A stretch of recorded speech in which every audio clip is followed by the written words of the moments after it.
एक बार की बात है, एक गांव में एक लड़का रहता था। वो लड़का पढ़ाई में बहुत होशियार था, लेकिन उसकी पढ़ाई नहीं हो पाती थी क्योंकि वह लड़का अपना घर भी चलाया करता था। वह रोज अपने खेत में जाता, दिन भर वहां काम करता और शाम को घर वापस आकर वह थोड़ी बहुत पढ़ाई कर लिया करता था।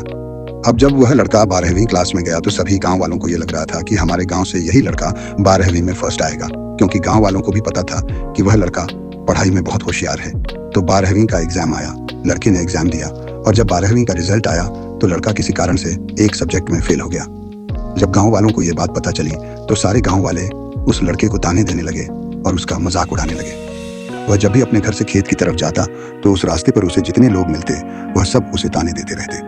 अब वह लड़का लोगों के ताने सुनकर बहुत परेशान हो जाता है और यह बात वह अपने उस्ताद को बताता है कि उस्ताद जी, मैं जब भी अपने घर से खेत की तरफ जाता हूँ तो उस रास्ते पर जितने लोग मुझे मिलते हैं सब मेरा मजाक उड़ाते हैं। तो उसके उस्ताद ने उसे कहा कि तू ना एक काम कर, एक बड़ा सा लोटा ले और उस लोटे को पूरा ऊपर तक दूध से भर दे और जब तू उस रास्ते से गुजरे तो तू उस लोटे से दूध का एक बूंद भी नीचे गिरने मत देना। लड़के ने एक दिन वैसा ही किया। वह जब उस रास्ते से दूध का लोटा लेकर निकला तो उसका फोकस उस लोटे पर इतना था कि उसे लोगों की आवाज ही सुनाई नहीं दी। वह इतने ध्यान से उस लोटे को लेकर चल रहा था कि उस लोटे से दूध का एक भी कतरा नीचे ना गिरे। इसकी वजह से उसे लोगों के तानों की आवाज सुनाई ही नहीं दी।